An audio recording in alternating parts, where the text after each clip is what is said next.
ونعوذ بالله من شرور أنفسنا ومن سيئات أعمالنا من يهده الله فلا مضل له ومن يضلل فلا هادي له ونشهد أن لا إله إلا الله وحده لا شريك له وأشهد أن محمدا عبده ورسوله صلى الله عليه وعلى آله وأصحابه أجمعين أما بعد فأعوذ بالله من الشيطان الرجيم إن الله لا يغفر أن يشرك به ويغفر ما دون ذلك لمن يشاء ومن يشرك بالله فقد حرم عليه الجنة قال النبي صلى الله عليه وسلم لا تشرك بالله وإن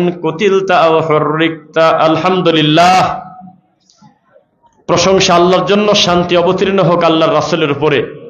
আল্লাহুম্মা সাল্লি আলাইহি আল্লাহুম্মা বারিক আলাইহি। কেমন আছেন সকলে?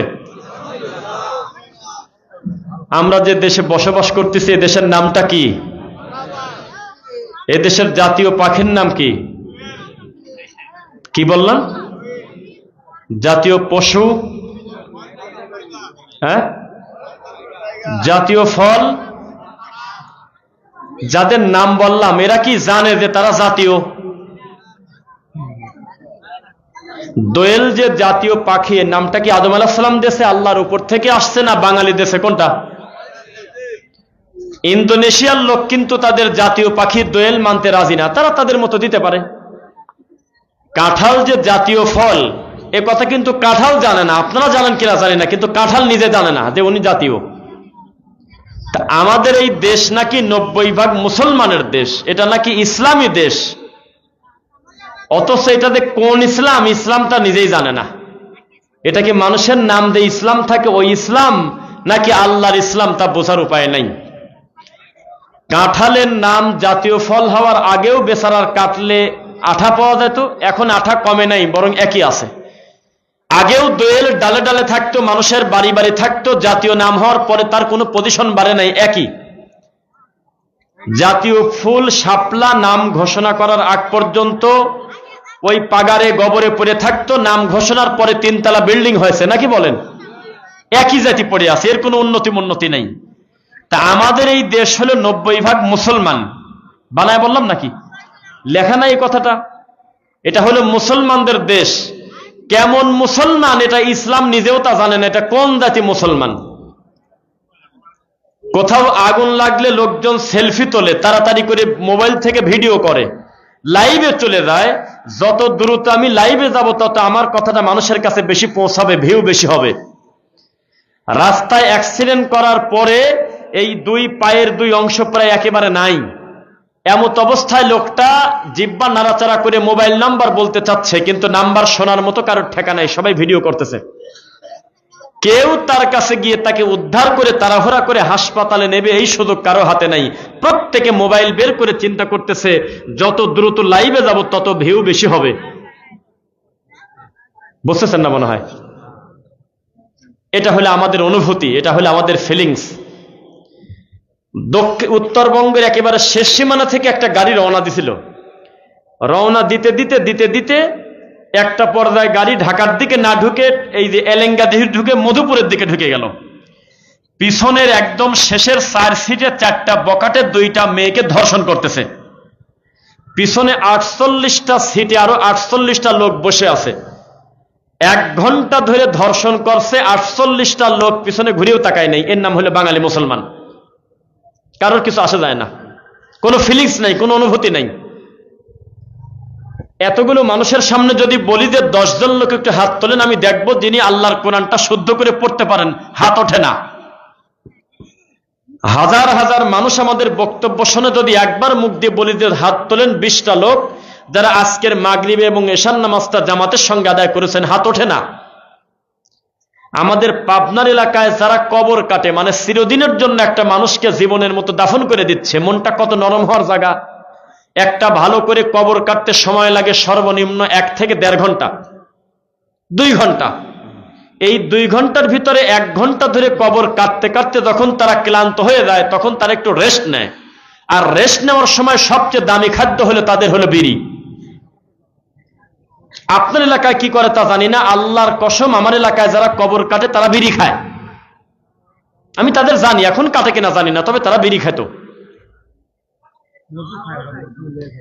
আপনি কয়টা মাহফিল শোনেন তা আমি জানি না, আমরা বক্তারা যত ওয়াজ করি, যত জায়গায় উপস্থিত হই, তার থেকে বেশি জায়গায় উপস্থিত হয় আমাদের এই মাইকলা ভাইয়েরা। রাগ করলেন নাকি? এই মাইকলা ভাইকে এখন জিজ্ঞাসা করেন যে আজকের পুরা দিনের 5 ওয়াক্ত সালাত তিনি পড়েছেন কিনা। আল্লাহর কসম আমি চিনি না, উনি বলবে আমি পড়ি নাই। আল্লাহর কসম আমি চিনি না, আমি এমনি নিজে থেকে বললাম, ভুল হতে পারে, তবে তিনি পড়ে নাই। আপনার থেকে বেশি বক্তব্য তিনি শোনেন, কিন্তু আপনি যে গতিতে বসে আছেন উনি সেই গতিতে বসে থাকে না। ওনার পুরো টার্গেটটা হলো আমার মাইকের আওয়াজ সুন্দর হচ্ছে কিনা, বক্তা কি ডেলিভারি দিচ্ছে ওটা বড় কথা না, শব্দটা ঠিক মতো আসতেছে কিনা।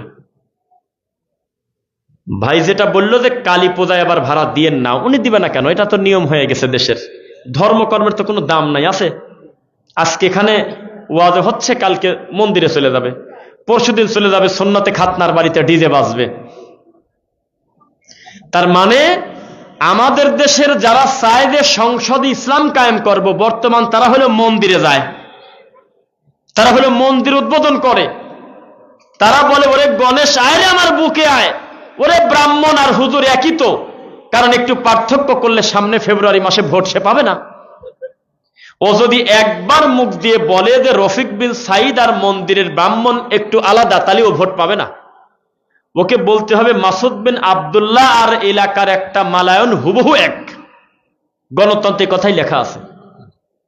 আপনি কতটুকুন পলিটিক্স জানেন আমি তা জানি না, আল্লাহ মাফ করুন, নিজের কথা আমি বলি না। আমি পলিটিক্যাল সায়েন্সের উপরে আমি মাস্টার্স করছি। আমি এটা মাস্টার্স করে MA পাস করে আমি বুঝলাম গণতন্ত্র প্রতিষ্ঠিতই করেছে ইহুদি খ্রিস্টান। কারা? কথা বোঝেন না, উত্তর দেন না। আর এই প্রতিষ্ঠিত করছে এই কারণে যাতে কোনো একটা রাষ্ট্রে নির্দিষ্ট করে কোনো ধর্ম প্রতিষ্ঠিত না হয়, যাতে নাস্তিকের মতো দিন কাটায় সবাই। অথচ আমাদের কিছু কপাল পোড়া হতভাগা মুসলমান টুপিয়ালা দাড়িয়ালা কোরআন হাতে করে মন্দিরে দেওয়া বলতেছে তোমরা আর আমরা তো একই। মোরা 2টি ফুলের একটি কুসুম ডিমের, বলতেছে আমাদের দেহ আলাদা আত্মা এক, যাতে ওই ঠাকুর খুশি হয়ে একটা ভোট দেয়। এটা হলো সেই দেশের বাস করি, এই দেশের ইসলাম হলে এরকম চলতেছে। আমার কথা বোঝেন নাই মনে হয়। আমি আল্লাহর নামে শপথ করে বলতেছি, জাতীয় পাখি যে দোয়েল, এই নাম ঘোষণার আগে আর পরের কোনো পার্থক্য নাই, দোয়েল জানেই না। তা আমাদের দেশের বইতে লেখা আছে আমরা 90% মুসলমান, এর থেকে ল্যাংটা মিথ্যা কথা আল্লাহর মাটির উপরে নাই। এই 90% মুসলমানকে শতকরা হিসাব করে টান দেন 98 জন তার আল্লাহকে চেনে না। এই দেশের সবচেয়ে বেশি যারা তাহাজ্জুদ পড়ে, কোরআন পড়ে, মানুষকে পড়ায়, 40টা বছর কোরআনের তাফসীর করে এবং বুখারী মানুষকে পড়ায়, বুখারী খতম করে গরু খায়, এই লোকটাকে জিজ্ঞাসা করেন যে ঈমান ভঙ্গের কারণ কয়টি, শতকরা 10টা মৌলবী বলতে পারলে আমি মিথ্যুক। পারে না। শতকরা 10 জন হুজুরের কথা মুখ দিয়ে বলে না যে রহমান আরশের উপরে আছে, কথা বলবে না। তারা বলবে আল্লাহ নাই কোন জায়গা, আমার কলমেই তো আছে। তা আমি কি বক্তব্যের শুরুতে এটা বোঝাতে পারলাম যে আমরা কোন জাতি মুসলমান? আমরা হলো ল্যাংটা জাতি, ইল্লা বা'দা শাই, কিছু বাদে, বাদ বাকি অধিকাংশ আমরা ল্যাংটা, আমাদের লজ্জা শরম নাই। আমার ওস্তাদ যার কাছে আমরা হাফেজ হয়েছি, তিনি কি মনে করে বলতেন জানি না, সেই সময় বলতেন, জানো আল্লাহর এই পৃথিবীতে এমনও কিছু জঙ্গল হয়তো আজও আছে যেই জায়গার মানুষ তাদের পোশাক আশাক পরে না, কাপড় চোপড় পরে না, ল্যাংটা থাকে। কথা বোঝেন নাই? কিভাবে থাকে বলেন তো একটু আমাকে। লিল্লাহি তাকবীর। দেখলাম বাইসি আছেন না মরে গেছেন, মানে এখনো কাপড় পরে না, ল্যাংটা। তো এই ল্যাংটা যারা যারা কোনো কাপড় চোপড় পরে না, তাদের ভিতরে যদি আমার মতো মাসুদ বিন আব্দুল্লাহর মতো, আমার আব্দুল্লাহ সাকিব ভাইয়ের মতো যদি আমরা 3টা টুপিওয়ালা ঢুকে পড়ি, তারা বিশ্বাস করেন নাকে কিছু দিয়ে নাক ধরে বলবে ছি থু, বেহায়াল বেলজ্জাতি আসছে 3টা লোক কাপড় পরেছে ছি। কারণ কাপড় না পরাটাই হলো তাদের ট্র্যাডিশন হয়ে গেছে।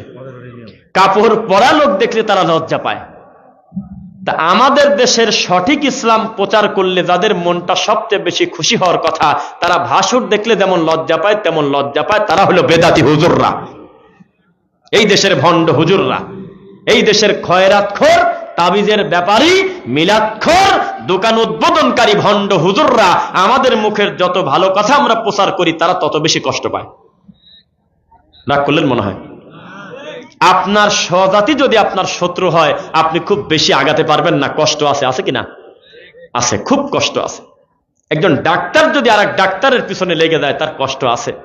একটা হুজুরের পিছনে যদি তার সমগোত্রীয় শত হুজুর দাঁড়িয়ে যায়, এই লোকটা হক হলেও বাতিলের মতো হয়ে যায় পরিস্থিতি। এই দেশের হুজুররা কবে বুঝবে আল্লাহর এই জমিনে আহলুল হাদিসরাই হলো ইসলামের পাহারাদার? জাতি ইসলামের ভিতরে বেদাত আর শিরক মিশ্রিত হয়ে না যায়, সেজন্য তারা তাওহীদের পতাকা নিয়ে দাঁড়িয়ে আছে।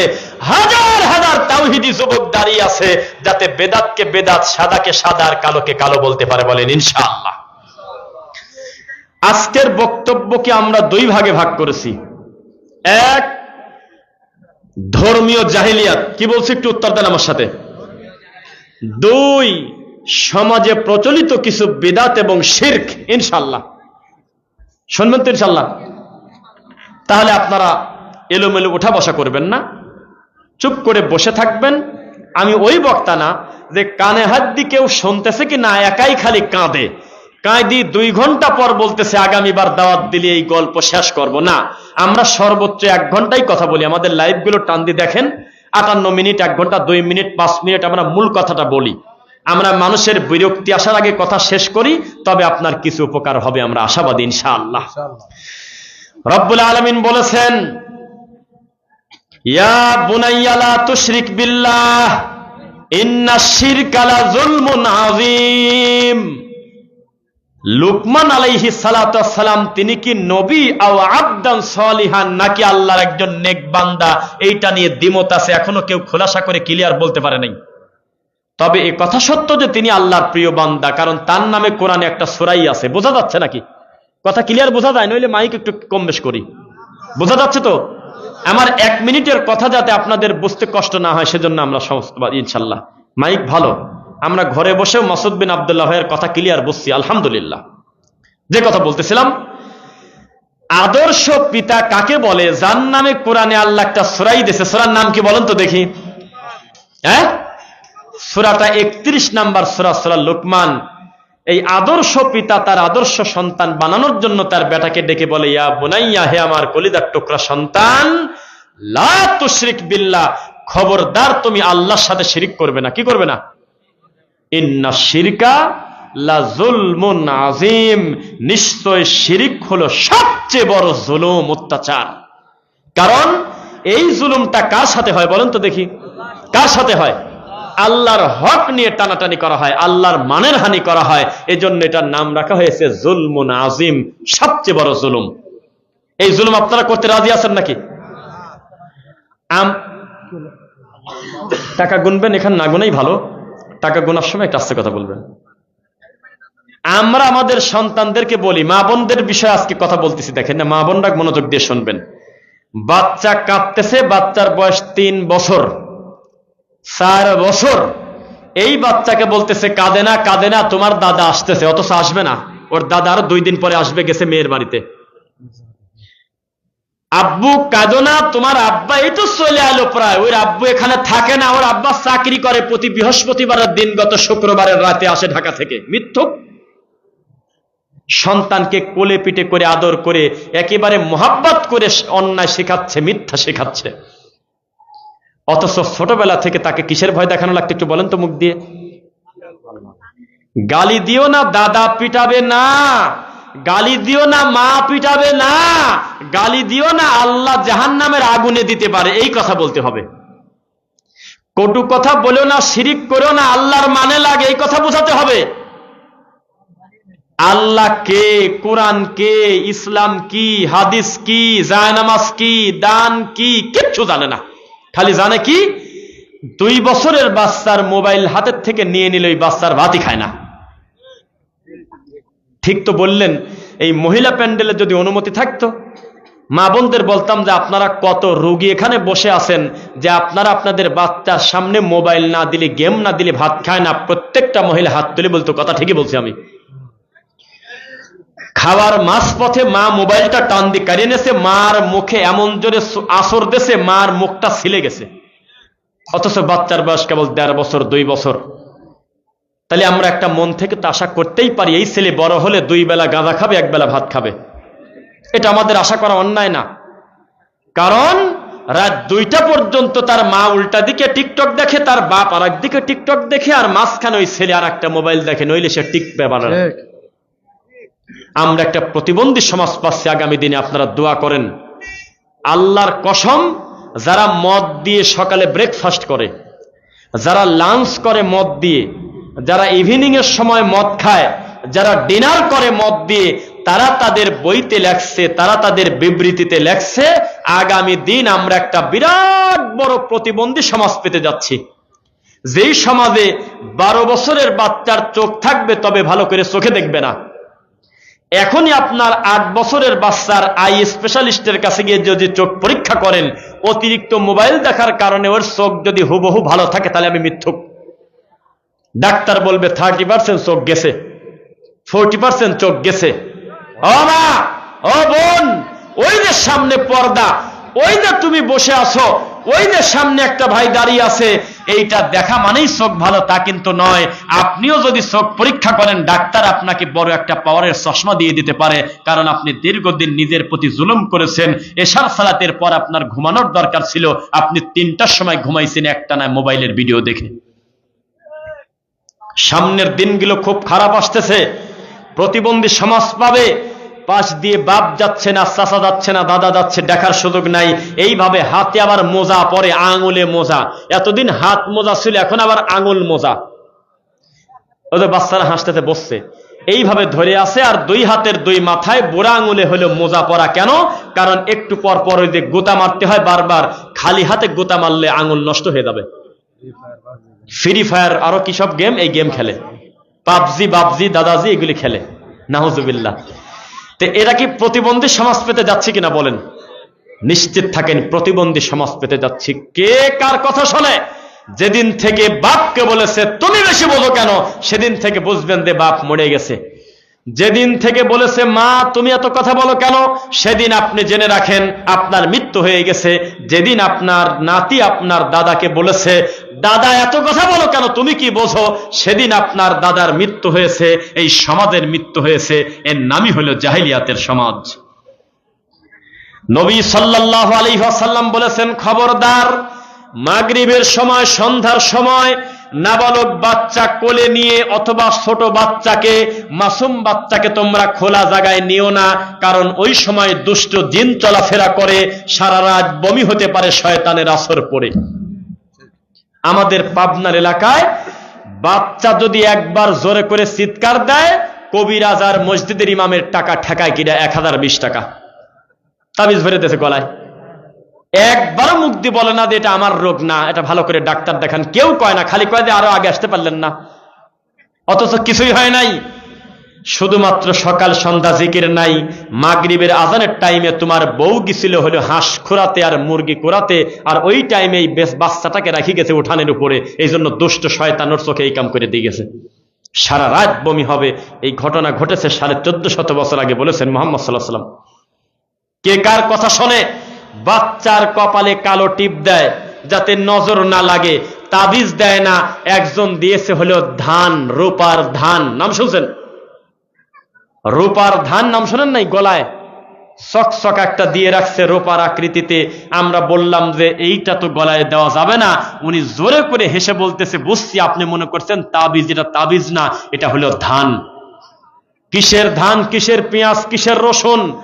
কল্যাণের আশায় নজর লাগবে এইটা মনে করে কালি থেকে শুরু করে মা শরীরের সাথে যা কিছু লটকাবেন, মান আল্লাকা শাইআন উকিলা ইলাই, এটা তার উপরে সফর্দ করা হয়, এটাই হলো শিরক। একটু পর পর নাবালক বাচ্চার ছবি তুলে বাপ ফেসবুকে দেয়, আমার সোনার টুকরার জন্য দোয়া করবেন। নিশ্চিত থাকেন চোখ লাগে গেলে বমি করে মরেই যাবে হয়তোবা।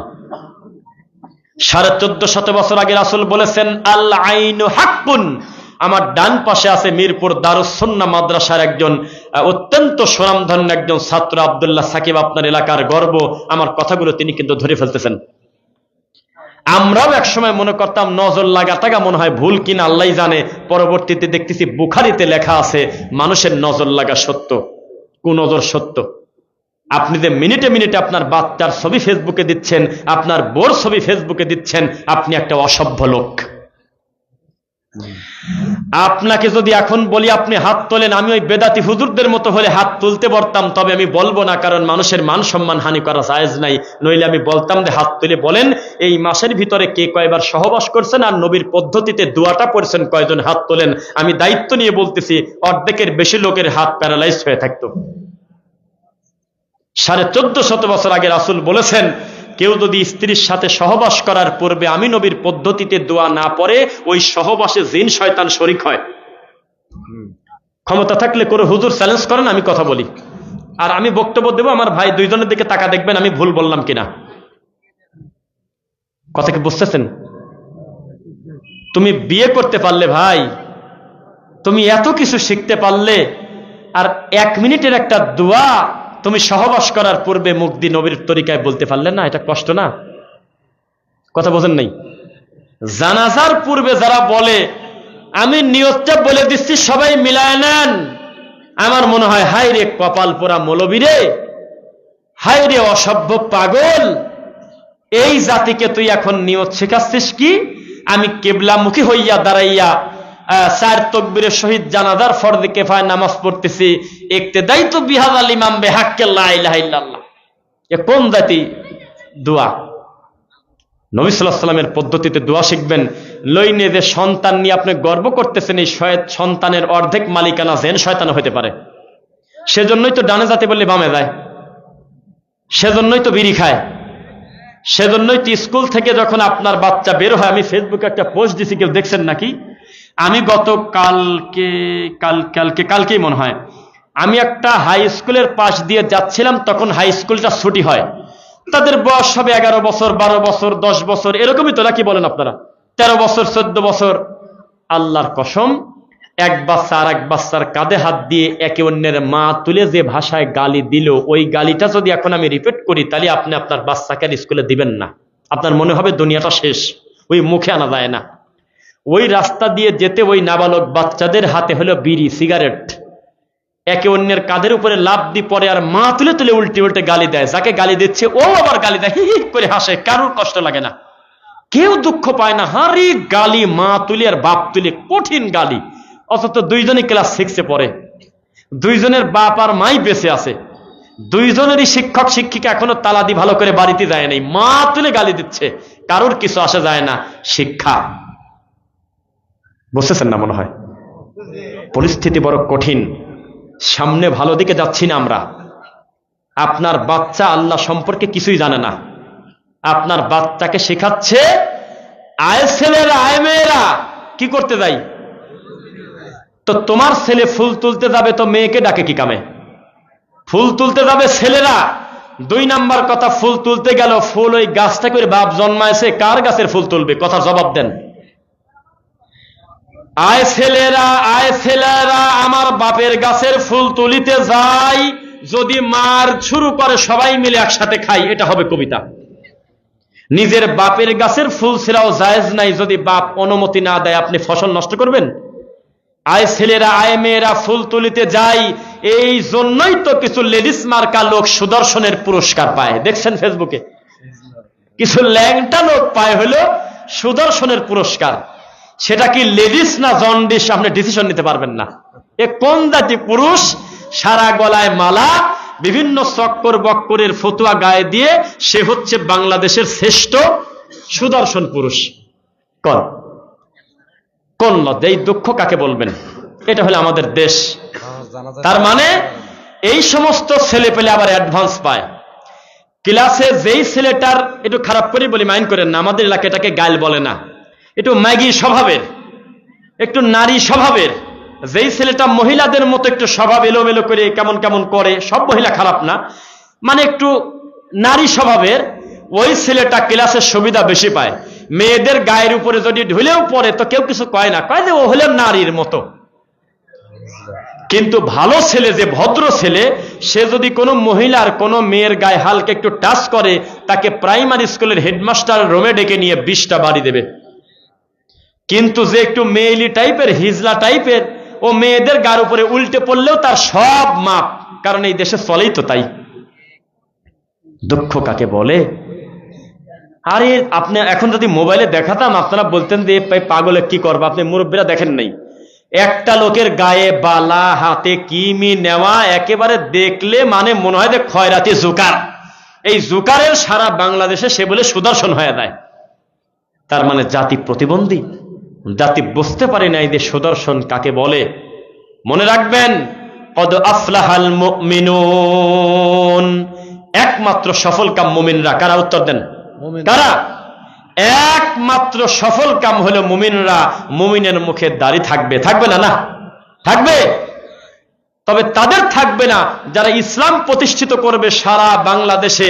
তাদের মুখের দাড়ি হলো বিরাসের মতো, বাড়েও না কমেও না, গুটি সন্না দাফা ধরে থাকে। মিথ্যা বলছে নাকি? যারা চায় যে সংসদ ইসলাম কায়েম করব, এরকম সবচেয়ে প্রধান 10টা লোকের সিরিয়াল করে নিয়ে আসেন ছবি, অন্তত 5 জনের মুখেও রাসূলের পদ্ধতিতে দাড়ি নাই। যদি ভুল বলে আমি মিথ্যক। কোথায় যাচ্ছেন? মন্দিরে গিয়ে বলতেছে আমি আল্লাহর শুকরিয়া আদায় করি যে আল্লাহ আমাকে এই মন্দিরে আসার তৌফিক দিয়েছে। এই দেশে এই ইসলাম চলতেছে না? কথা বলেন না দেখি। এই দেশে এই ইসলাম চলে। আপনারা কি এই ইসলাম চান না রাসূলের ইসলাম চান? তো মুহাম্মদ সাল্লাল্লাহু আলাইহি ওয়াসাল্লামের ইসলামটা কেমন, এটা কি দেখবেন ইনশাআল্লাহ। এইবার আমি বক্তব্য শুরু করব আমাদের সমাজে শিরক কিভাবে হয় এই ব্যাপারে ইনশাআল্লাহ। পরে ইনশাআল্লাহ দেখেন, কোরআন মাজিদে, হাদিসে যে কথাগুলো আছে, এই কথাগুলো কি আরবি ভাষায় না ফার্সি ভাষায়? এই মূর্খ মুরিদরা তা বুঝতে পারল না। প্রত্যেকটা মুরিদ যদি তার পীরকে জিজ্ঞাসা করে যে আপনি খুব ভালো, এই ব্যাপারে আমার কোনো কথা নাই, কিন্তু একটা প্রশ্ন, আপনি যে পীর, এই পীর শব্দটা আরবিতে একটু বানান করে দেখান, আমরা মানিয়ে নেব। আপনারা বানান করেন? কেউ বাম পাশে যারা আছেন আলেম ভাইয়েরা একটু বানান করেন, আরবিতে পীর কথাটা বানান করেন। হবে? কেউ কথা বলেন না। আরবিতে পীর বানান করেন, শুনি। পারবেন? পীর কোনো বানানি নাই। গোটা কোরআন এবং সহিহ হাদিসে পীর শব্দটা ঢোকেই নাই। এরপরেও বাংলাদেশটা পীররা শাসন করে আপনাদের মতো নিরীহ মানুষকে। মিথ্যা না সত্য বললাম? পীররা শাসন করে। বাংলাদেশে যার 10টা মুরিদ আছে, এমন পীরও যদি মরে যায়, তাহলে এই 10টা মুরিদের দাবি আমাদের পীর মরে নাই, আমাদের পীর পর্দার আড়াল হয়েছেন, আমাদের পীর আল্লাহর প্রেমে ডুবে গেছে। আমাদের পীর বেঁচে থাকতে যেমন ক্ষমতা ছিল, মরার পরে তার ক্ষমতা আরো বেড়ে গেছে। এই জন্য কিছুদিন আগে একটা ভিডিও ভাইরাল হয়েছিল, কেউ দেখলে একটু হাত তুলেন। একটা পীর তার কিছু লোকজন নিয়ে আগামীতে এসএসসি পরীক্ষা দেবে কিছু ছেলে পেলে, তারা পরীক্ষার জন্য দোয়া নিতে আসছে। তো উনি মরা পীরের খানকায় নিয়ে গেছে। মরা পীরের কবরের পাশে দাঁড়ায় বলতেছে, কেবলা যান, ওদের এত তারিখে পরীক্ষা, ওদের পরীক্ষার রেজাল্ট যাতে ভালো হয় আপনি ব্যবস্থা করে দেন। দেখেছেন? কারা দেখছেন? হাত তোলেন। মাশাআল্লাহ, হাত নামান, হাত নামান। আপনি বলেন তো দেখি, ইমানকে থাকলো না পুরাটা গেল? আরবিতে এই কাজটাকে কি বলে একটু বলেন। আমি কিন্তু স্টেজে ওঠার আগে আমাকে ঘর থেকে বলছে যে আপনার মুখ থেকে শিরিক বিদাতের কথা শুনতে ভালো লাগে, আমরা চাই ওটাই বলবেন। আমি কি শিরিক বিদাতের ডেলিভারি দেবো ইনশাল্লাহ?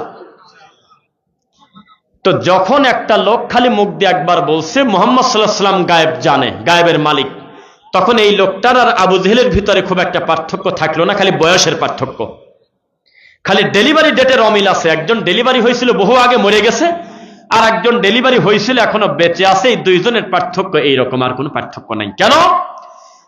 লা ইয়ালামু মান ফিস সামাওয়াতি ওয়াল আরদিল গায়বা ইল্লাল্লাহ। যেই নবীকে আপনি গায়েবের মালিক বলতেছেন, সেই নবীকে দিয়ে আল্লাহ বলাচ্ছে কফলাম পেশকুল, মানে হে নবী আপনার মুখ দিয়ে বলে দেন, লা ইয়ালামু মান ফিস সামাওয়াতি ওয়াল আরদ, আসমান আর জমিনে কেউ নাই গায়েব, গায়েবের মালিক ইল্লাল্লাহ, আল্লাহ ছাড়া। তাহলে গায়েবের মালিক কে? বলেন একমাত্র আল্লাহ। বলেন, আবার বলেন, কে? একমাত্র আল্লাহ। আর কেউ আছেন? তো আপনি বলতেছেন নাই, কারণ আপনার বাড়ি হলেই মাদারগঞ্জে। আপনার বাড়ি যদি চট্টগ্রাম, সিলেট, পাবনা এই সমস্ত অঞ্চলে হয়তো আপনি বুঝতেন। এই কথা বলে বক্তা স্টেজ থেকে পালানোর পথ পাবে না, পিটায় মেরে দেবে। এমনও সমাজ এই দেশে আছে যারা মনে করে আল্লাহ যেমন গায়েব জানে, মুহাম্মদ সাল্লাল্লাহু আলাইহি ওয়াসাল্লাম একই রকম গায়েব জানে। কি ব্যাপার, সাইডে কথা বলে কে? একটু দেখেন।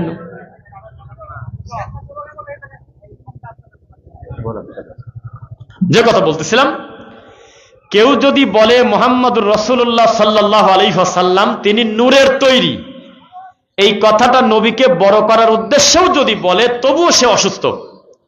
এই কথা বলে আমার নবীকে মূলত সে খাটো করলো, তাকে বড় করা গেল না। কেন? কারণ আদম সন্তানের ভিতর থেকেই তিনি জন্ম নিয়েছেন, আদমের ছেলে হয়েই তিনি সর্বশ্রেষ্ঠ নবী। এটা অস্বীকার করার কোনো উপায় নেই। উপায় আছে? এবার দেখেন, আল্লাহ নবী যখন নবুয়তি পেলেন এবং দাওয়াতি কাজ করলেন, যখন বললেন আমার কাছে ওহী আসে, আমার কাছে জিবরাইল আসে, আমার কাছে এসে বিধান দেয়, তখন এই মক্কা মদিনার লোকজন, মক্কার লোকজন বলা শুরু করলো, মদিনার লোকজন, যে আমরা মানি না, ইনি নবী হবে কিভাবে? নবী হবে ফেরেশতার ভিতর থেকে। উনি তো আমাদের পরিচিত আব্দুল্লাহ ছেলে, উনার মা আমেনা আমাদের নিজস্ব জানাশোনা মহিলা। এই লোকের এই ঘর থেকে কিভাবে নবী হয়? আমরা তো চাই যে নবী হোক একটু ফেরেশতার ভিতর থেকে। ওনারা মেনে নিতে পারতেছিল না। দুই, তারা মনে করেছিল মুহাম্মদ সাল্লাল্লাহু আলাইহি ওয়াসাল্লামের কাছে আগুন আছে, সেখানে গেলে আমরা পুড়ে যাব। এই জন্য আল্লাহ নবীর থেকে দূরত্ব মেইনটেইন করত। তখন আল্লাহ নবী বললেন, কুল ইন্নামা আনা বাশারুম মিসলুকুম ইউহা ইলাইয়া আন্নামা ইলাহুকুম ইলাহু ওয়াহিদ। শোনো, মানুষ হওয়ার ক্ষেত্রে তোমরা আর আমি নবী হুবহু এক। সম্মান তোমার আর আমার পার্থক্য বহু। আমার কাছে ওহী আসে কিন্তু তোমাদের কাছে আসে না, কিন্তু মানুষ হিসাবে মনুষ্যত্বের ব্যাপারে তুমি আর আমি হুবহু এক। আপনার এই কথাকে স্বীকার করেন? চট্টগ্রামে আর বিবাড়িয়া, যদি বাঞ্ছারামপুর, নবীনগর, এই সমস্ত জায়গায়, আপনার কি বিবাড়িয়ার নাম শুনছেন? যেখানে বিয়ের মঞ্চে ট্যাটা দিয়ে মারামারি করে বর পক্ষ আর কনে পক্ষ দাঁড়ার উপরে 10টা মরে গেছে, আসে না কিছু জায়গায়? সবাই খারাপ না? এই বিবাড়িয়াতে গিয়ে খালি মুখ দিয়ে একবার বলবেন যে মুহাম্মদ সাল্লাল্লাহু আলাইহি ওয়াসাল্লাম আমাদের মতো মানুষ, শুধু সম্মানটা সবার উপরে, এ কথা বলবেন, আপনার জিহ্বা কেটে ফেলবে। কারণ ওরা নিজেরা নিজেদের জিহ্বা কাটছে। একবার দেখেছিলেন একটা হুজুরকে জিহ্বা কাটছিল, দেখছেন নাকি? হ্যাঁ, ও দেখছেন। জিহাদিকা থাক, নাম বলেন না, উঠে যাবে মাইকে, নাম বলার দরকার নেই। একজন হুজুর বলছে যে মুয়াবিয়া ভালো, তার ছেলে এজিদ খারাপ। সরি, এজিদ খারাপ, তার বাপ মুয়াবিয়া ভালো রাদিয়াল্লাহু আনহু। তার ছেলে এজিদ খারাপ, কিন্তু মুয়াবিয়া হলে ভালো। এই জন্যই হুজুরের মঞ্চে থেকে জিহ্বা কাটিয়ে দিয়েছে। দুই গ্রুপই সুন্নি, দুই গ্রুপই এজিদকে মা তুলে গালি দেয়, দুই গ্রুপই এজিদের উপরে মিথ্যারোপ করে তিনি নাকি মহিলাবাজি করছে, তিনি নাকি রাত দিন মদ খাত, নাউজুবিল্লাহ। অথচ আমরা তাকে রহিমাহুল্লাহ বলি না, তাকে আমরা লানাতুল্লাহ বলি না। আমরা বলি কি আল্লাহর উপরে ছেড়ে দিলাম। কারণ ইতিহাস বিকৃতি হয়, জানেন আপনি? যারা মারামারি করে তারাই আবার থানায় গিয়ে বলে যে আমারে মারি কিছু থয় নেই, একাই চলে গেছে থানায় আগেই। তো যারা মারছে আলী রাদিয়াল্লাহু আনহুকে, যারা হোসাইন রাদিয়াল্লাহু আনহুকে শহীদ করছে, তারা ছিল মুনাফিক। তারা দুই পক্ষের মাঝখানে ঢুকে শয়তানি করে তারা এই কাজটা করে ফেলছে। কারণ হোসাইন রাদিয়াল্লাহু আনহু যুদ্ধ করতে যায়নি। যুদ্ধ করতে গেলে কোনোদিন কেউ বাচ্চা আর মহিলা নিয়ে যায় না। যুদ্ধ করতে গেলে কোনোদিন কেউ এজিদের সাথে দেখা করতে চায় না। তিনি শেষ পর্যন্ত চাইছিলেন যে আমার সাথে দেখা হোক। মাঝখানে দেখা করতে যারা দেয়নি তারাই তাকে মারছে, তারাই হলো খারেজি, তারাই হলো রাফেজি, তারাই হলো নিজের বুক পিট কাটে, তারাই হলো ইয়া হোসেন বলে, তারাই হলো সেজদার সময় কারবালার মাটি রাখে, তারাই হলো ঢাকা মোহাম্মদপুরে কালো পতাকা, কালো কাপড় পরে চিৎকার দেয়, অথচ নাম নিশ্চয় হলে আমাদের। নাউজুবিল্লাহ পড়েন। তো আমি যে কথা বলতেছিলাম, ইতিহাস কিন্তু বিকৃতি হয়। আমাদের দেশের সুন্নিরা দুই ধরনের। এক ধরনের সুন্নি হলো এজিদও কাফের, এজিদের বাপ মুয়াবিয়াও কাফের, নাউজুবিল্লাহ পড়লেন না। আর এক সুন্নি যে না, ছেলে কাফের হওয়ার কারণে নিরীহ বাপ অপরাধী না, তার বাপটা সাহাবী ভালো, কিন্তু এজিদ কাফের। এই বাপ যে ভালো, এই বাপের পক্ষে আছে গিয়াসউদ্দিন তাহেরি, বুঝতেছেন না? তাহেরি বিশ্বাস করে যে মুয়াবিয়া ভালো, তাকে প্রমাণ করার জন্য একদিন বুখারী বাইর করে স্টেজে একটা হাদিস পড়তে যায়, 1 রাকাত বিতিরের দলিল দিয়ে ফেলছে নিজের অজান্তে। দেখছিলেন হাদিসটা কেউ? তো তাতে প্রমাণ করে যে তাহেরির ল্যাংটা গ্রুপ যারা আছে এরা বিশ্বাস করে যে মুয়াবিয়া ভালো, তার ছেলে ভালো না। কিন্তু স্টেজের ওই বক্তা বলছিল যে হ্যাঁ, মুয়াবিয়া ভালো, এজিদ ভালো না। এই কথা বলার কারণে বিপরীত দিক থেকে লোক এসে তার জিহ্বা পর্যন্ত কাটিয়ে দিছিল। তাহলে বোঝা গেল আল্লাহর হক এবং রাসূলের হক আমরা আদায় করি না। বুঝতেছেন নাকি? হক কি আদায় করি? আল রহমান কোথায় বলেন? রহমান কোথায়? আরশে। আপনি যদি খালি বলেন আল্লাহ নাই কোন জায়গা, আল্লাহ আমার কলবের ভিতরে আছে, তাহলে আপনার আর হিন্দুদের আকীদা হুবহু এক। আপনি যদি বলেন যে মুহাম্মদ সাল্লাল্লাহু আলাইহি ওয়াসাল্লাম হাজির নাজির, তাহলে আপনার ভিতরে আর দেবদেবীর মধ্যে হিন্দুদের ভিতরে কোনো পার্থক্য নাই। তারাও মনে করে বাপটা মরে গেছে, তবে কাকের বেশি আমার বাপ আসি ভাত খাচ্ছে। ওরাও মনে করে বাপ চলে গেছে, কিন্তু আমার বাড়ির গরু হলো আমার মা, আমার বাপ। এইভাবে তারা বিভিন্ন দেবদেবীর নাম দিয়েছে। হনুমানকে পর্যন্ত তারা ছাড় দেয় না। হনুমানের নামে লক্ষ লক্ষ মন্দির আছে ভারতে, জানেন? আর আমাদের দেশের মানুষ তারা অলির নামে, পীরের নামে মিনিটে মিনিটে মরা মানুষের কবরকে পাকা করতে করতে হাজার হাজার বাপ বানাইছে। তাই আমি মানে এভাবে মজা করে বলি, বর্ডারের ওই পারে খালি মা, বর্ডারের এই পারে খালি বাপ। এটা হলো আমাদের দেশ। আপাতত কাছাকাছি 3টা বাপের নাম বলি, সেটা বাপের জাত না, কিন্তু খুব মার্কেট পেয়ে গেছে। এক, বিয়েতে উকিল বাপ, এটা বাপের জাত না, কিন্তু মার্কেট পেয়ে গেছে। ঢাকাতে দেখবেন বিয়েতে উকিল বাপ লাগে। আমি মিথ্যা বলছি নাকি? কি বাপ লাগে বলেন? উকিল বাপের কোটি দেয়, উকিল বাপের পাঞ্জাবির কাপড় দেয়, মাথার টুপি দেয়, রুমাল দেয়, জায়নামাজ কিনে দেয়, মন মতো খাওয়ায়, কিছু টাকা দেয়। যতদিন বাঁচে থাকে দেখা হলে বলে ওইটা আমার আব্বা। কেবা আব্বা কয়? উকিল আব্বা। এটা বাপের জাত না, কিন্তু মার্কেট পেয়ে গেছে বাপটা। 2, মাদারগঞ্জের যত নেশাখোর, ইয়াবাখোর, তারা ইয়াবাকে আদর করে ভালোবেসে বলে বাবা, আসলে এটা বাপের জাত না। 3, বিবেকের দাঁত যাদের নাই, আক্কেল জ্ঞান বলতে যাদের নাই, এই মুরিদরা আদর করে তাদের পীরকে বলে হলো আব্বা, আসলে ওটা ওদের বাপের জাতি না। 3টা বাপই মুসলমানের জন্য ক্ষতিকর। 1, ক্ষতি করেছে ইয়াবা বাবা বলে দেহ নষ্ট করে দিচ্ছে। 2, ক্ষতি করেছে পীর বাবা, সব ঠিক আছে, বাইরে ভিতরের ইমানটা খালি নষ্ট করে দিয়েছে। 3, উকিল আব্বা আদর্শ পরিবার ধ্বংস করে দিয়েছে মিথ্যা নোংরামের বিবাহের মাধ্যমে। রাগ করলেন মনে হয়? আমাদের সমাজে আদর্শ বিবাহ হয় না। যদি হয় তো কিছু আহলুল হাদিস সমাজে হয়, তাছাড়া বাইরের সমাজে শতকরা 1টা 2টা বিবাহ রাসূলের পদ্ধতিতে হয় না। আমি কি বানায় বলছি নাকি বলেন? জাহিলিয়াতের সমাজ চলে এসেছে। আপন মায়ের পেটের ভাই আর এক ভাইয়ের জীবন্ত ভাইকে জোর করে ধরে তাজা চোখ টানি তুলে ফেলতেছে। মিথ্যা বলছি নাকি আমি? বলেন। সমাজের পরিস্থিতি বড় কঠিন। আপন মা প্রতিবেশী আরো 2-1 জনের সাথে করে নিয়ে নিজের বাচ্চাকে মারি ফাঁকে রেখে এসে তার প্রতিবেশীর নামে মামলা করতেছে। জাহিলিয়াতের সময় এর থেকে কত খারাপ ছিল তা আমরা জানি না। বাচ্চাকে কোরআন পড়াবেন ইনশাল্লাহ। আমার কথা আপনার কতটুকু মনে থাকবে তা আমি জানি না। অকারণে খালি চিৎকার দেওয়া বক্তা আমি না। এখানে বহু দাদা আছেন, বাচ্চার বাপ আছেন। আজকে নিয়ত করেন আমি আমার বাচ্চাকে আমি কোরআনের শিক্ষা, ইসলামের শিক্ষা দেব, বলেন ইনশাল্লাহ। যদি না দেন আপনি মুনাফিক বাপ, আপনি একটা অসভ্য, আপনি নিমক হারাম, আপনি ইসলামের সাথে মুনাফিকি করেছেন। নিজেও আপনি আল্লাহকে চেনেন না, আপনার সন্তানটাকেও আপনি চেনেন নাই। এবার মা বোনদের ব্যাপারে 2-1টা কথা বলি, কি বলেন?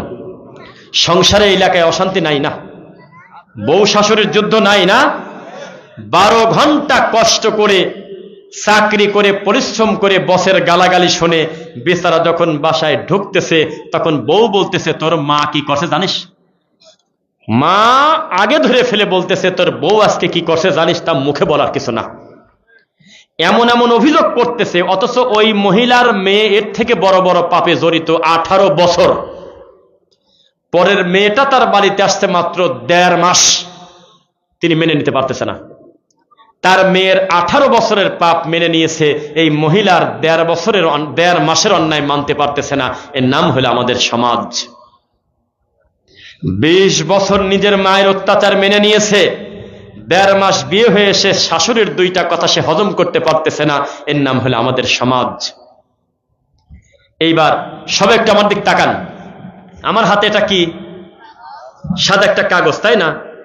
আমার কাছে যদি একটা বোর্ড থাকতো, হোয়াইট বোর্ড অথবা ব্ল্যাক বোর্ড, আমি আঁকায় আদর্শ পরিবার কাকে বলে দেখায় দিতাম। আপনার পরিবার আদর্শ পরিবার হবে না, আপনি রাগ করেন না। যদি বলেন আপনি কি ভবিষ্যৎ জানেন, আমি কিছু বিষয় জেনে বলতেছি, হবে না হবে না হবে না। কেন? কারণ আপনার বউ কোনটা, আপনার মেজো ভাইয়ের বউ কোনটা, আপনার বড় ভাইয়ের বউ কোনটা, কিছুই বোঝা যায় না, মোটি ল্যাংটা। আপনার 3 ভাই যখন বাড়িতে ঢোকেন, কার বউ যে কোনটা তা বোঝা যায় না, এক পাতিলে রান্নাই হয়। আপনারা গর্ব করে বাজারে গিয়ে বলেন, আমাদের ভিতরে এত মিল, আমরা এখনো 10 জন একসাথে খাই, মানে শয়তান। এই সুযোগ আল্লাহ আপনাকে দেন নাই। আপনাকে বলা হয়েছিল, তুমি যদি ছোট লোক হও, তুমি যদি গরিব হও, ফকির হও, তো খেতা তেনা কাপড় চোপড় পাটের বস্তা 20 টাকা 50 টাকা দিয়ে কিনে এক ভাই আর এক ভাইয়ের ঘরের মাঝখান দিয়ে বেড়া দিয়ে যার যার জায়গা আলাদা করো, একজনের বউ যাতে আর একজন না দেখে। আর তুমি শুয়ে পড়ে বলতেছো যে মেজো ভাই ডাকে যাও, তো তুমি যাও, আমি শুয়ে আছি। মেজো ভাই না, ওটা হলো কালসাপ, ওর জন্য।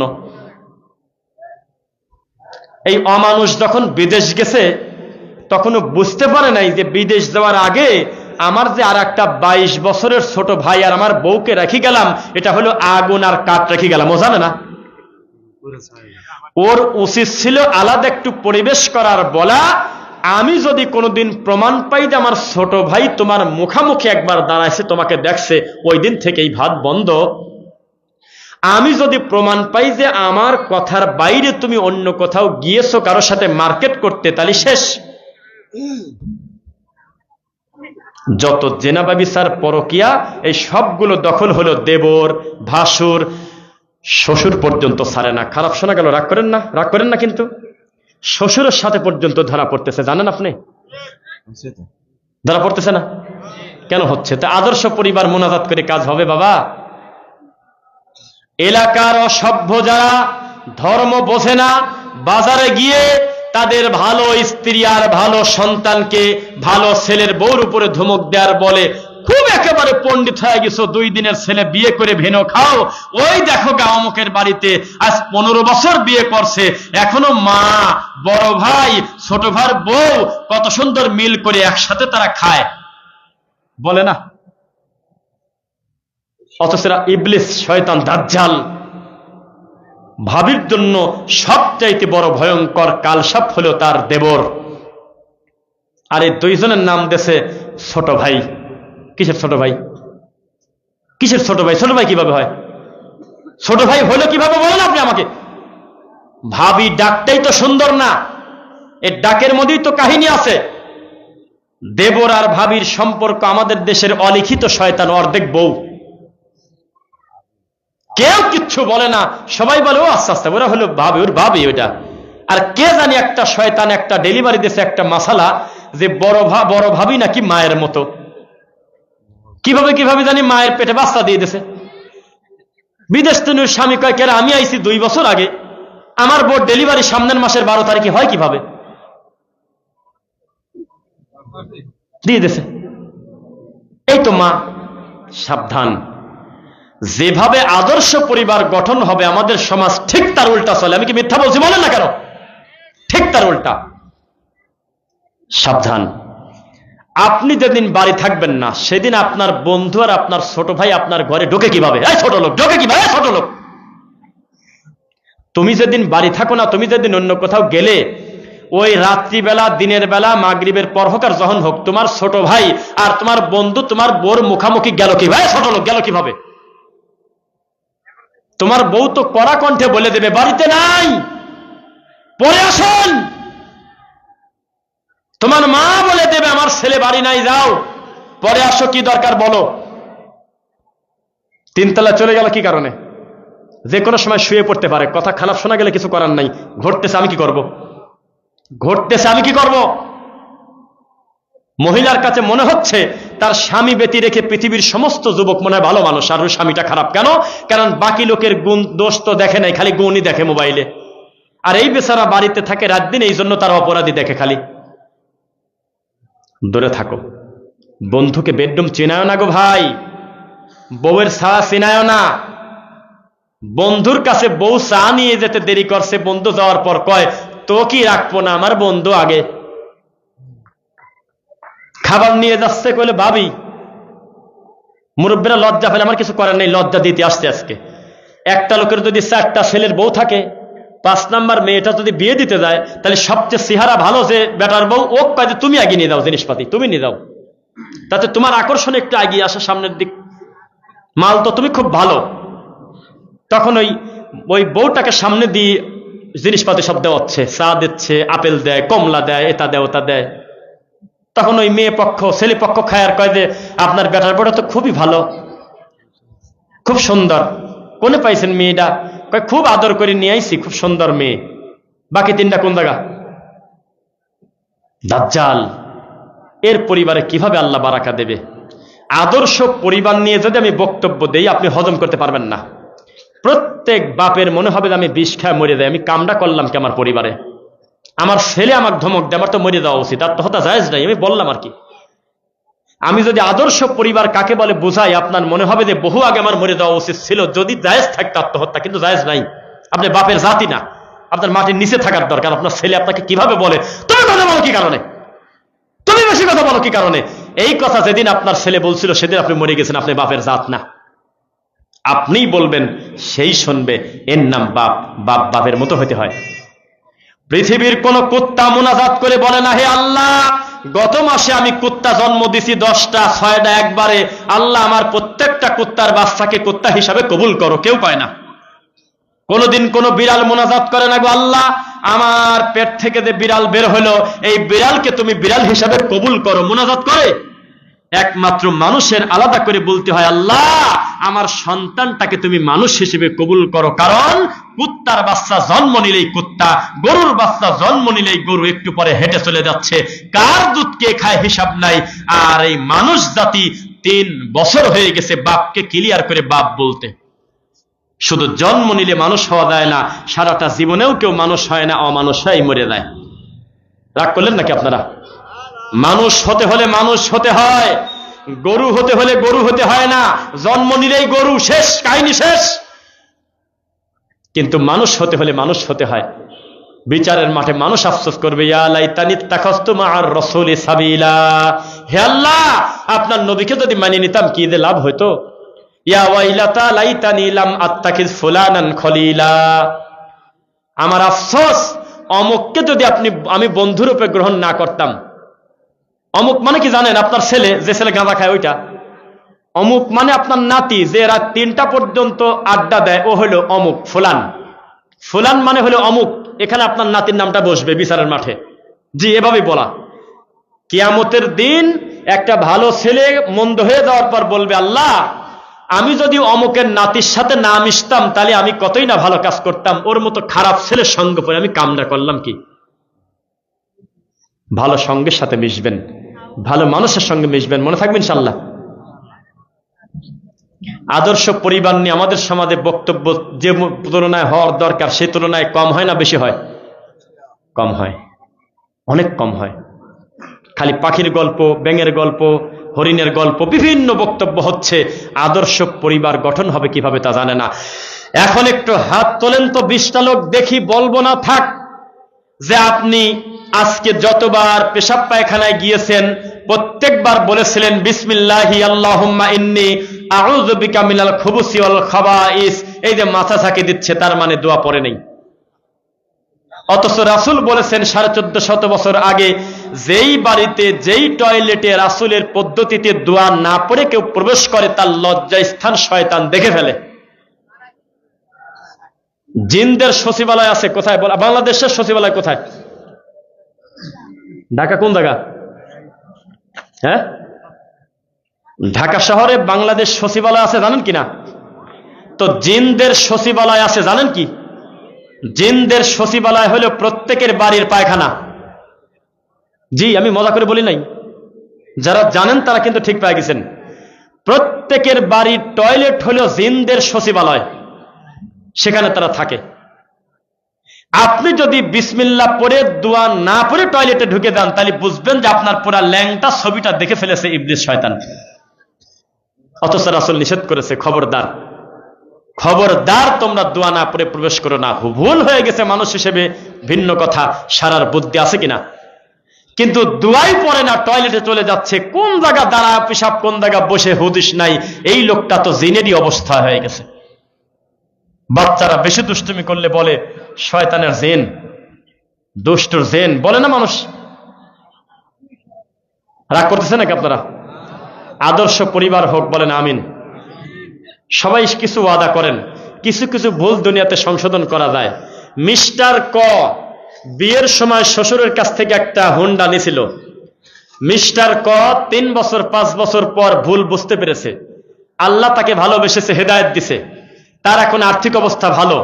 সে যদি শ্বশুরের বর্তমান ওই দাম হিসেবে তার থেকে বেশি করে একটা মূল্যবান গাড়ি যদি শ্বশুরকে গিফট দেয়, অথবা সমপরিমাণ মূল্য তাকে ফেরত দিয়ে হাতখান ধরে বলে, আমার উচিত ছিল আপনাকেই কিছু হাদিয়া দেওয়া, আপনার আদরের 20 বছর লালন পালন করা মেয়েটা চিরদিনের জন্য আমাকে দিয়ে দিছিলেন, ওই দিন আমি শয়তানি করে বাপের বুদ্ধি শুনে না কার কুবুদ্ধিতে আমি হোন্ডা নিছিলাম, এদের ফেরত দিলাম, আমাকে আপনি ক্ষমা করে দেন।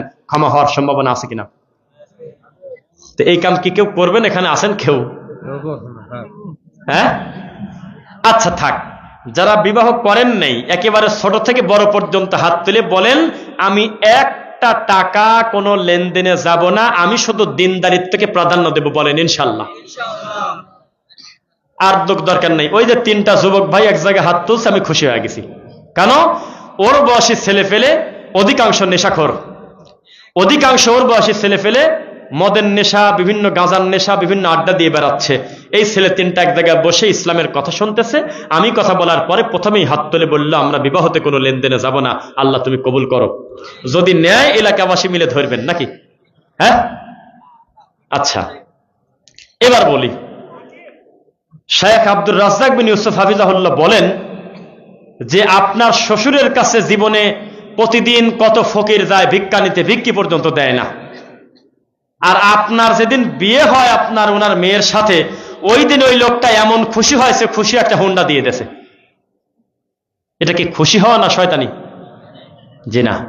ওই যে আপনার বাপ কিভাবে জানি ওই ঘটকের মাধ্যমে খবর দিয়েছে যে আমার নামটা সরাসরি বলো না, আমার ছেলে রাগ করবে, একটু আকার ইঙ্গিতে বলো যে আজকালকার দিন এটা তো ওনার মেয়ের জামাইরই থাকবি, এত টাকা গাড়ি ভাড়া দিয়ে অফিসে যাবে আসবে, উনার মেয়ের সুবিধার জন্য যদি উনার সুবিধা মতো একটা হুন্ডা দেয়, আমি কি ওই চালাই নাকি শেষ বয়সে, একটু ব্যবস্থা যদি করে দেয়। আকার ইঙ্গিতে বলে কিনা? বিয়ে এই যে 2 লাখ টাকা দিলেন, এই টাকা কিন্তু আমি খাবো না, আপনার জামাইরই আমি কিছু করে দেব, আমি টাকা দিয়ে কি করবো, এভাবে বলে। সরাসরি কেউ বলে না যে 2 লাখ 1, 2 লাখ 2, 2 লাখ 3, না হলে মাদারগঞ্জের হাটে ওঠাবো। কেউ কয়? আমাদের দেশে এদের মা বোন আমাদের কথা শুনতেছে, আজকে থেকে পেটের বাচ্চারও নিয়ত করেন, আমার বাচ্চা ডেলিভারি হবে, এই বাচ্চা মানুষ হবে, জীবনে কোনো দিন বিনিময় নিয়ে কোনো মেয়েকে বাড়িতে আনবো না। বলেন ইনশাল্লাহ। সুন্নাহ পদ্ধতিতে তার মহরণা দিয়ে জমিদারের মতো আমার বেটার বউকে বাড়িতে নিয়ে আসবো, রানীর মতো, আমি ছোট লোকের মতো কিছু নিতে দেবো না। মনে থাকবে ইনশাল্লাহ? মনে থাকবে কিনা? সফল হবেন। আপনাদের এলাকায় আশপাশে অধিকাংশ সবাই আহলে হাদিস না?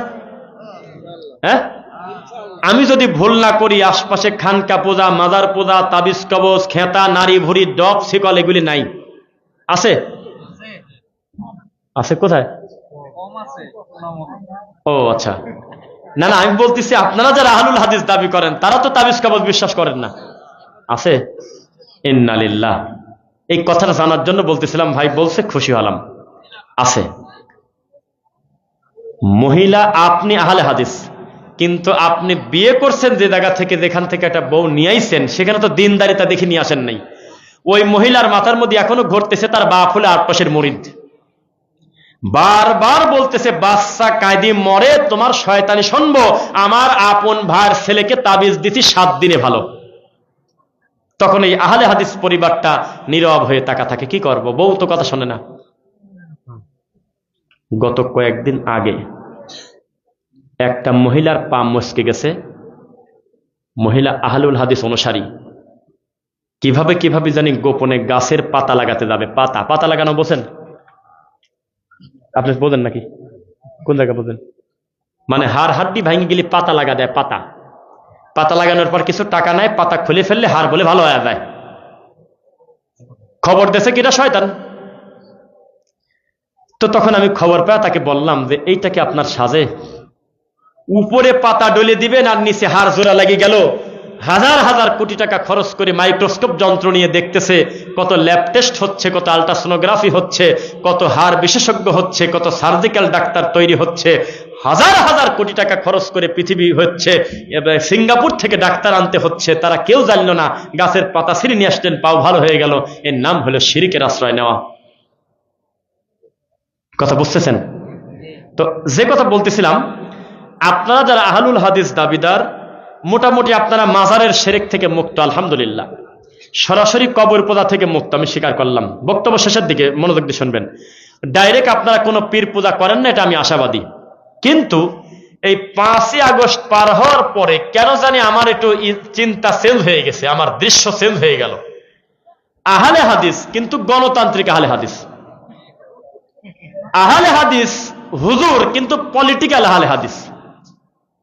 এ ব্যানার ধরে করছে যে অমুকের চরিত্র ফুলের মতো পবিত্র, এই কথা কয়, অথচ আহলে হাদিস। আহলে হাদিস কিন্তু বলতেছে ভোট দিলে জান্নাত। আহলে হাদিস কিন্তু একটা রাজনৈতিক দল, একেবারে ইসলামী রাজনৈতিক দল নাম নিয়ে ব্যানার নিয়ে রাস্তায় নেমে গেছে। তখন আমার একটু আপত্তি আছে, এই কথাটা বলবো, আপনারা খুশি হবেন না আমি জানি, এটা বলে আমি শেষ করব। আপনাকে আমি শুরুতে বলছিলাম, গণতন্ত্র যেই লোকটা ডেলিভারি দিয়েছে সে কিন্তু মুসলমান ছিল না ভাই। সে চাইছিল যে গণতন্ত্র আমি প্রতিষ্ঠিত করব এই উদ্দেশ্যে, যাতে গোটা রাষ্ট্রের লোক সরাসরি কোনো ইসলাম কায়েম করতে না পারে, কোনো ধর্ম কায়েম করতে না পারে, নাস্তিক হয়। আজকে যদি জামাত ইসলাম ক্ষমতায় যায়, তাদের ক্ষমতা নাই লালনের গাঁজা বন্ধ করে। কারণ সংবিধানে লেখা আছে প্রত্যেকে যার যার স্বাধীন মতো তার তার ধর্ম পালন করবে, কোনো বাধা নাই। আর লালন ধর্মে লেখা আছে গাঁজাকে গাঁজা বলা যাবে না, এটা হলো সিদ্ধি। আগামীকালকে যদি কোনো ইসলামী দল সংসদে ঢাকে, ওর বাবার ক্ষমতা নাই এ দেশ থেকে অফিসিয়ালি মত তুলে দেয়। আগামীকালকে যদি কোনো ইসলামী দল ক্ষমতায় যায় আর এই দেশে গণতন্ত্র প্রতিষ্ঠিত থাকে, তো 18 বছরের একটা মেয়ে হাফ প্যান্ট পরে রাস্তায় ঘুরতেছিল, তার বাপ সহ্য করতে না পেরে একটা থাপ্পড় মেরে দিয়েছে। অন্যায় করছে না ঠিক করছে? হ্যাঁ, কত কয় না কেন? হ্যাঁ, কথা বলেন, ঠিক করছে? এই তুই ল্যাংটা কেন? এই তুই হাফ প্যান্ট পরা কেন? আমি তোর বাপ, আমি তোকে ভাত খেতে দেই, তোর আমি বিষ খাওয়া মানুষ করি নাই, রক্ত খাওয়া মানুষ করেছি আমি ভাত খাওয়ায়, তুই কেন এইভাবে হাফ প্যান্ট পরে রাস্তায় ঘুরিস? মেরে দিয়েছে 2-4টা থাপ্পড়। ঠিক করছে না ভুল করছে? মেয়ে রাগ করে মাদারগঞ্জ থানায় চলে গিয়ে মামলা করে দিয়েছে বাপের বিরুদ্ধে। ওই সময় রাষ্ট্রে যত বড় হুজুর দায়িত্বে থাকুক, রায় নামবে ছেলে মেয়ের বাপের পক্ষে নয়, মেয়ের পক্ষে রায় আসবে। কারণ মেয়ের বয়স তখন 18 বছর 1 দিন ছিল। 18 বছর 1 দিন, তার মানে এই মেয়ে ল্যাংটা হয়ে ঘোরার স্বাধীনতা তার আছে, এটা সংবিধানে লেখা, স্বাধীন মতো ঘুরতে পারবে। একটা ছেলে মদ খাচ্ছে, তার বয়স 18 বছর প্লাস, বাপ তার পিঠের উপরে মন মতো পিটায় ছেড়ে দেছে, ছেলে দৌড়ে গিয়ে থানায় মামলা করে দেছে, কোর্টে মামলা চলতেছে। 3 বছর পরে ছেলের পক্ষে রায় আসবে, বাপের পক্ষে আসবে না। কারণ আইনে লেখা থাকবে তুমি একটা বালেক ছেলের গায়ে হাত দিলে কেন? এর নাম গণতন্ত্র।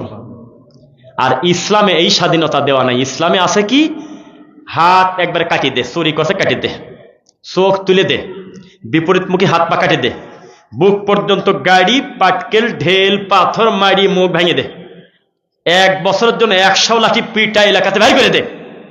আর গণতন্ত্র বলে দেবর আর বউ ধরা পড়ছে, বিয়ে দিয়ে দে। আরে বিয়ে দিবে তো ওই স্বামীর দোষটাকে, ওই লোকটা নিরীহ লোক, ও লোক বাইরে আছে যেভাবে হোক বা কোথাও গেছে, তো তের বউ কুকাম করলো, ওই নিরীহ ওই অপরাধটা কি ও জানেই না, বউ তালাক। আর যদি 18 বছরের নিচে হয় তাহলে একটা স্যান্ডেল খুলি 2-4টা বাড়ি দেশে অন্য নেতা যে আগেই টাকা খাইছে কিছু, ও যায় আবার মিল করে দিব যে যাক যা হবার হয়েছে শেষ। এর নাম হলো আমাদের দেশের সমাজ। আর ইসলামী শরীয়ত বলতেছে বিয়ের পর যেহেতু ধরা পড়ছে, তওবা করতে করতে মরে যাক, তোমরা পিটায় মেরে ফেলা দাও। আর যদি অবিবাহিত হয় একটু সুযোগ আছে, 100 লাঠি মন মতো পিটাও। এমন লোককে দিয়ে পিটাবে যার ভিতরে দরদ থাকা যাবে না, ওই রক্তের কেউ পিটাবে না, তখন আস্তে আস্তে মারতে পারে। নিরপেক্ষ একটা লোক দিয়ে মন মতো পিটাও, পিটায় 1 বছরের জন্য এলাকা ছেড়ে দাও। আমি চাই ওই স্বাধীনতা। আর আমাদের দেশের হুজুররা বলতেছে আমাকে ভোট দাও, আমি সংসদে গিয়ে পিটায় আমি নামাজ কায়েম করে ফেলবো। সস্তা কথা। কোন নামাজ কায়েম করবেন? কোন হজ কায়েম করবেন? কোন যাকাত কায়েম করবেন? যেই হজে যাওয়ার আগে আপনার বেদাতি হুজুর মুআল্লিম এই মুসল্লিদের বলে, শোনো, প্রত্যেক ফজর মানে আবার ফজর, প্রত্যেক জোহর মানে আবার জোহর, প্রত্যেক আসর মানে আবার আসর। কেন? কয়েদি ওরা হলো ওহাবি, ওদের পিছনে আমাদের নামাজ হয় না, আমরা হলো হানাফি মাযহাবের লোক, আমাদের ইমাম বড়, এই জন্য ফজর পর্ব জামাতে, তবে অতিরিক্ত আবার ফজর পড়ে দেব। এই অসভ্যের বাচ্চার হাতে ইসলাম ছেড়ে দিলে ইসলামের হানিতে কুত্তায় মুখ দিবি। গত কালকে না পরশু দিন একটা ছবি ফেসবুকে দিছি, 18 ইঞ্চি একটা বক্তা, কয় ইঞ্চি? 18, 28, ভুল হয়েছে আমার, 10 ইঞ্চি কম বলছে, আমাকে ক্ষমা করে দেন। এরকম আছে না ফেসবুকে, কয় আমাকে ক্ষমা করে দেন। এটা তো খুব কম মানুষ বলে। 28 ইঞ্চি বক্তা, বক্তা হাঁটতে পারতেছে না, বক্তা কোলে করে নিস্তেতে নিয়ে যাচ্ছে জুকার। আর পিছনে অনেক টুপিওয়ালা মাওলানারা বলতেছেন নারায়ে তাকবীর। এই তো জালসা, এই তো মাহফিল, এই তো আমাদের দেশ।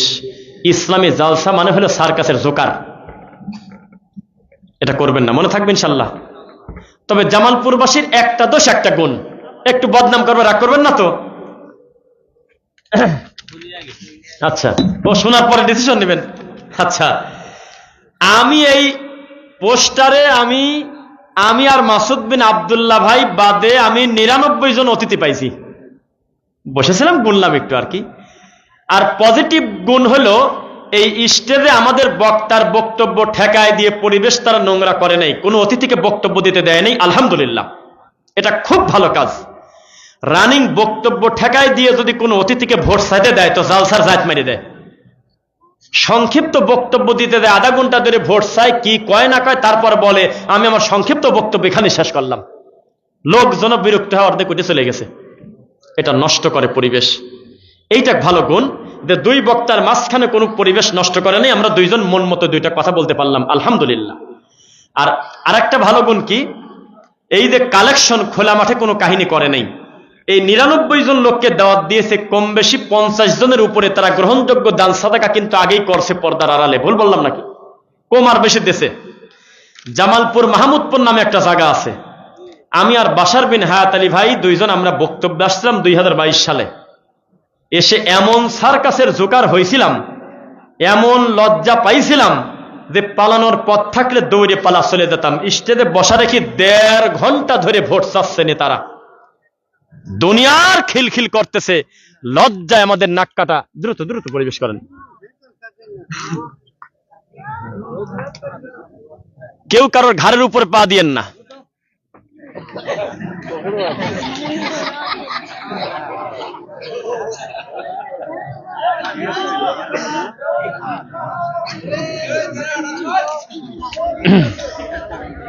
এই তো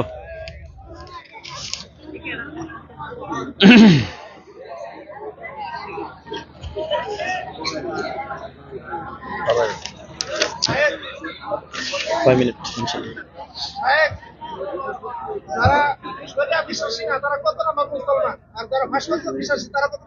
আলহামদুলিল্লাহ, আলহামদুলিল্লাহ। আমার ভাইয়ের মাধ্যমে 2টি প্রশ্ন এসে গেল, এটা আমরা একটু উত্তর দেবো একটু শেষ দিকে। সর্বোচ্চ 6 থেকে 8 মিনিট কথা বলবো, এরপর দোয়া করে দেবো ইনশাল্লাহ। কারণ আমরা বলেছি সাধ্যের বাইরে আমরা জুলুম করব না। আজকের কমিটির ব্যাপারে যেটা বলতেছিলাম, এই কমিটির কাকে কোন পদ দেশে আমি তা জানি না, তবে আমার ধারণা তারা প্রত্যেকে বিনয়ী ভদ্রলোক। নইলে বড় বড় দায়িত্বশীল আমাদের রুমে গিয়ে যে ব্যবহার করলে আমাদের মনটা খুশি হয়ে গেছে, কোনো অহংকার নাই, আলহামদুলিল্লাহ। পুরো বক্তব্য আমাদের বাম পাশে সিনিয়র দায়িত্বশীল জমিয়তের শুনতেছেন, এটা প্রমাণ করে তারা বিনয়ী মানুষ। আল্লাহ তুমি তাদের এলেমে বারাকা দাও, তাদের সম্মান তুমি বৃদ্ধি করে দাও গো আল্লাহ। এইবার কি হলো একটু শোনেন। আমাদের দুইটা বক্তা হলে আমরা হলো বড় সাপ, এই নড়াচড়া করিস না।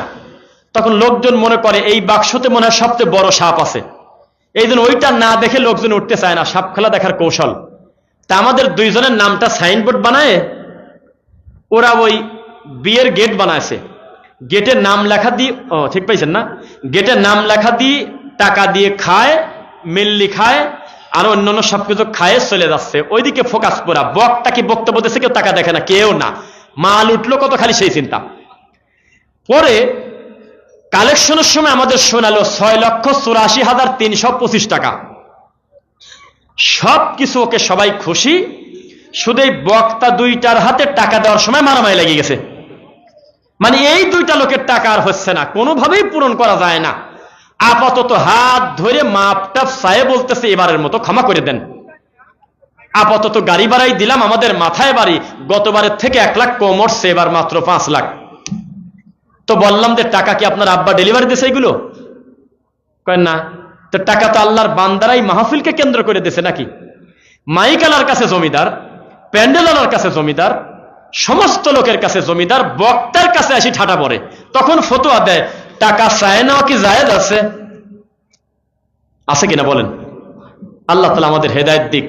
আমাদের মাহফিলগুলো হয়ে গেছে কমার্শিয়াল। বক্তা বলে এত না দিলে যাব না, আর কমিটি বলে অমুক হুজুর না আনলে লোক জমানো যাবে না। সবাই কমার্শিয়াল। আমি কি বানায় বললাম? আপনি আজকে ঘোষণা দেন আমি আমার আল্লাহর খুশির জন্য বিনা কালেকশনে আমি মানুষের ইমানের উন্নতি কল্পে, কোনো মসজিদ মাদ্রাসার উন্নতি কল্পে জলসা না, মরা মানুষের উন্নতি না, তাজা মানুষের ইমানের উন্নতি কল্পে জলসা। আপনার টাইম এতটা থেকে এতটা, আপনার বিষয় বিদাত এবং শিরিক, ইমান ভঙ্গের কারণ, সামাজিক জাহিলিয়াত, ধর্মীয় কুসংস্কার, এই বিষয় বক্তব্য আপনি বক্তব্য দিবেন। একটা টাকা বিনিময়ে যদি করি আমি মিথ্যুক, আমি মিথ্যুক, আমি মিথ্যুক, কিচ্ছু বলবো না। যা, কারণ কমিটি তো বলেই দিয়েছে ঘোষণা দিয়ে আল্লাহ সন্তুষ্টির জন্য মাহফিল হচ্ছে, ঠিক কিনা বলেন? অথচ তা হয় না ভাই, খুব কঠিন ব্যাপার। আজকের মাহফিলেই মনে হয় বিনা বিরতিতে খুব ভালো করে কথা বলতে পারতাম। কানে কানে খালি বলে মেম্বার চলে যাবে, একটু 2 মিনিট সময় দেন, চেয়ারম্যান চলে যাবে, একটু সময় দেন। কমিটি এমন ভাবে চাপ দেয় যে ওনার হাতে মাইকটা দিলেই উনি 20,000 টাকার ঘোষণা দেবে, বক্তা তো টাকা দেবে না। আল্লাহ হেদায়েত দিক, বলেন আমিন। আমাদের মাহফিলগুলোকে যেন আল্লাহ একাডেমিক পরিবেশ করে দেন, বলেন আমিন। আমাদের মাহফিলগুলো যেন হয় হেদায়েতের ওসিলা, বলেন আমিন। আমাদের মাহফিলগুলো যেন হয় কোরআন এবং হাদিসের দার্স, বলেন আমিন। আল্লাহ তুমি আমাদের অতীতের ভুলগুলো ক্ষমা করো আল্লাহ। আল্লাহ আমরা যারা বক্তব্য শুনতে এসেছি, মিডিয়ার ভাইয়েরা এসেছি অনেক দূর দূরান্ত থেকে, আমাদের মা বোনরাও যারা পর্দার আড়াল থেকে আমাদের কথাগুলো শুনলেন, আল্লাহ তুমি প্রত্যেককে তাদের ইমানে বারাকা দান করো আল্লাহ। আমাদের কমিটির ভাইরা থেকে শুরু করে আরো যারা আছেন সকলকে আল্লাহ হেফাজত করুক, বলুন আমিন। ভাই একটা প্রশ্ন করছিল, কেউ যদি বলে আমি শরিয়া মানি না, তাহলে সে কে? এটা হলো মুমিন না, এটা হলো মুশরিক, কাফের। শরিয়া মানতে আপনি বাধ্য। এখন বলা যেতে পারে যে অনেকেই শরিয়া পালন করে না, পালন না করার মানা কিন্তু এক না। অনেকেই আছে দাড়ি রাখে না, কিন্তু তাকে আমি কাফের বলতেছি না। কেউ যদি একবার বলে আরে দাড়ি তো ছাগলেরও আছে, তাহলে এটা মানুষের বাচ্চা না। দাড়ি নিয়ে কটাক্ষ করার কারণে ইমান থাকে না, কিন্তু দাড়ি না থাকার কারণে সে বেঈমান না, এটা গুনাহগার, কবিরা গুনাহগার। আর আপনারা কোরআন এবং হাদিসের সাথে থাকবেন, সতে গা ভাসাবেন না, মানহাজটা শুদ্ধ রাখবেন। আল্লাহ মাসুদ বিন আব্দুল্লাহকে তুমি কবুল করো আল্লাহ, এলাকার আলেম ওলামাকে তুমি সম্মানী করো আল্লাহ, জুমার খুতবার মঞ্চগুলোকে তুমি দিনের মার্কাজ হিসেবে দাওয়াতি প্ল্যাটফর্ম কবুল করো। আমাদের যিনি সম্মানিত উপস্থাপক ছিলেন তার নামটা কি? মুস্তাফিজুর রহমান লাঞ্জু ভাই, তিনি নিজে একজন শিক্ষক মানুষ, FM কিন্ডার গার্ডেন স্কুলের। আল্লাহ আমার ভাইয়ের এলেমে তুমি বারাকা দান করো। এই সাথে বক্তা শ্রোতা সবাই আল্লাহকে খালি একবার একটা জিনিস চাবো, আল্লাহ বিচারের মাঠে ওঠার আগে আমাদের শেষ সময় মৃত্যু, আমাদের মৃত্যুর সময় আমাদের মুখে সবার যেন একেবারে শেষ কথা হয় লা ইলাহা ইল্লাল্লাহ, বলেন আমিন। শেষ করে দেয়, অনুমতি নিয়ে নিলাম, বলেন সুবহানাকা আল্লাহুম্মা রব্বানা ওয়া বিহামদিক আশহাদু আল্লা ইলাহা ইল্লা আনতা আস্তাগফিরুকা ওয়া আতুবু ইলাইক। আসসালামু আলাইকুম ওয়া রাহমাতুল্লাহ।